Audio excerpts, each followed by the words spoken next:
नमस्कार, मी वृषाली पाटील TV9 विशेषमध्ये आपलं स्वागत करते।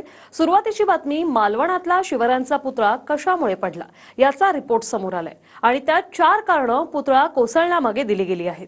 त्यामुळे आता या रिपोर्टनुसार सरकार दोषींवर कारवाई करेल का हे पाहणं महत्त्वाचं असणार आहे।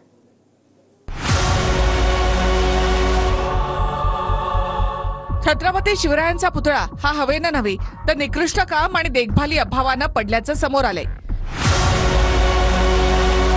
5 जणांच्या कमिटीनं पुतळा का पडला यासाठी सुळापानी अहवाल दिला, ज्यामध्ये दुर्घटनेमागे 4 प्रमुख कारणं दिली गेली आहेत। कारण नंबर 1, पुतळ्याला गंज लागला होता। कारण नंबर 2, पुतळ्याची डिझाईन फ्रेमच चुकीची होती। कारण नंबर 3, वेल्डिंगचं काम घाईघाईनं निकृष्टपणे झालं होतं। आणि कारण नंबर 4, उद्घाटनानंतर नीट देखभाल झाली नाही। त्यामुळे पुतळा ताशी 45 किलोमीटरच्या वाऱ्यानं पडला किंवा मग नवीन पुतळा व्हावा ही शिवरायांचीच इच्छा असेल, हे शिक्षण मंत्री दीपक केसरकरांनी दिलेलं कारण चूक ठरलंय। दुर्घटनेनंतर पुतळा परिसरामध्ये राहणारे स्थानिक लोक जे सांगत होते तेच शेवटी खरं निघालं। म्हणून आता दोषींवर सरकार काय कारवाई करतं हे पाहणं महत्त्वाचं असेल। त्या पुतळ्याचं काम झाल्यानंतर त्याचा सर्वे झालेला नाही। ॲक्च्युली त्याचा 2 महिने सर्वे झाला पाहिजे होता, कारण त्याचं वजन, त्याच्या वजनावर जे फाउंडेशन केलेलं लोखंडी, त्याला ते परवडतंय की नाही, पेलणार की नाही, ह्याच्या कुठच्याही गोष्टीवर वेळ झाला नाही त्याचं। आणि त्याच्यामुळे काय झालं, त्याच्यावर लक्ष नसल्यामुळे तो थोडा कुठेतरी असा हलत होता असणार, कारण कमकुवत झालेलं त्याचं वेल्डिंग, महत्त्वाचं म्हणजे पायाचं वेल्डिंग होतं ते कमकुवत झालंय। त्या फाउंडेशनचं जे उभं केलेलं फाउंडेशन होतं खालचं, त्याचं वेल्डिंग वगैरे ते कुठेतरी पुतळा बसवल्यापासून कुठेतरी थोडा तरी असं म्हणजे हे होत होता, हलवत होता। आणि ते हलून ते नंतर निमताला एक हे झालं आणि ते एकदम कोसळला आहे तो, कारण वेल्डिंग आतलं सगळं तुटलेलं। आम्ही ज्यावेळी तिथे धावत गेलो नंतर आलोनी ते बघितलं तर सगळं वेल्डिंग वगैरे जे लोखंडाला गेलेलं होतं, पुतळा उभा केलेला होता, तिथलं लोखंड वगैरे सगळं पडलेलं, तुटून पडलेलं। आपल्या घरातला सदस्य पडल्यावर का झालाय, तिथे सदस्य आहे आमचा, तो स्वराज्याची स्थापना करणारा माणूस, तो असा पडतोय म्हटल्यानंतर खूप दुर्दैवी आहे आमचं हे। पुतळा पडण्याच्या कारणानंतर दुर्लक्ष कसं झालं तेही पाहूया, कारण जो रिपोर्ट समोर आला त्याच मुद्द्यावरून दुर्घटनेच्या आधी अनेकांनी सतर्क केलं होतं। पुतळा कोसळण्याच्या आधी PWD खात्यानं नौदलाला लिहिलेल्या पत्रामध्ये नटबोल्ट्सना गंज लागल्याचं म्हटलं होतं। पुतळा विद्रूप झालेला आहे, तुम्ही तातडीनं पावलं उचलून शिल्पकाराला सूचना द्या म्हणून नौदलाला सांगण्यात आलं होतं। यावर काहीही कारवाई झाली नाही। स्वतः PWD खात्यानं सुद्धा पुढाकार घेतला नाही।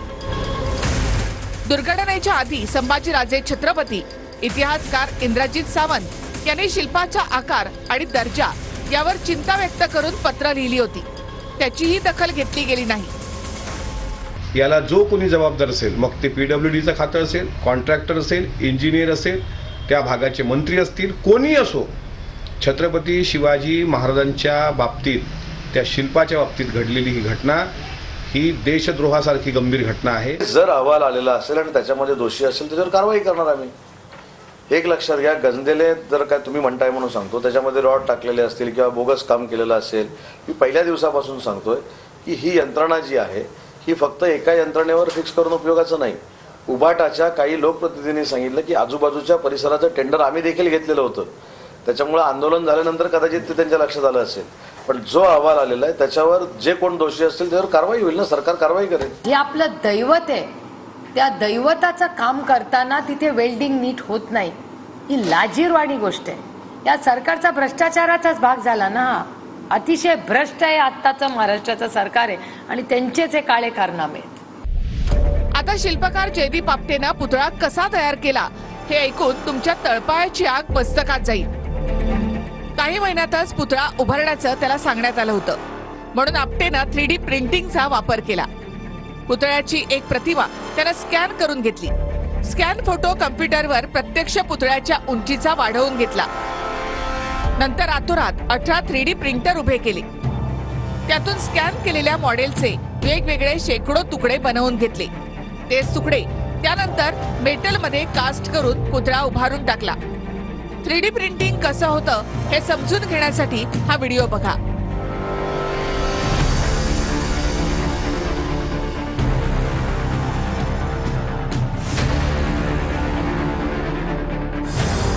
पुतळ्याच्या उंची एवढा प्रिंटर उपलब्ध नसल्यामुळे त्यानं तुकडे विभागून प्रिंट केले आणि तेच शेकडो तुकडे असंख्य नटबोल्ट्स आणि वेल्डिंग करून जोडून टाकले.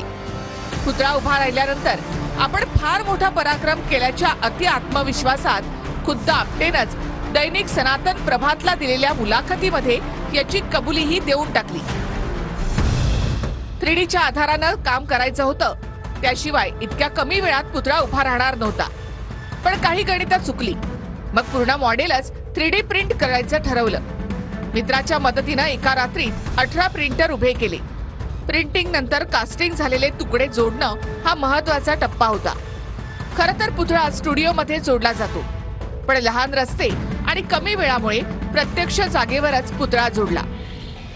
त्याची मुलाखत वाचली मी. तो म्हणतो की इतक्या कमी वेळात मला करायला सांगितलं होतं, कारण उद्घाटनचं तारीख ठरलेली होती. तेवढ्यासाठी त्याने शिल्प उभा केलं नाही. ते 3D प्रिंट काढून रातोरात त्याचं 3Dमध्ये, जर 3Dने जर शिल्पकार होणार असाल तर मग शिल्पकाराची गरजच नाही ना, कॉलेजमध्ये जाऊन शिकायची गरजच नाही आहे. 3D मशीन विकत आणलं जाते आणि त्याच्यानं तुम्ही पाहिजे तो प्रिंट तुम्ही इनलार्ज करू शकता. इनलार्ज म्हणजे शिल्पकार नाही आहे. तुम्ही मूळ प्रत तुम्हाला करावी लागते आणि त्याचं इनलार्ज केलं.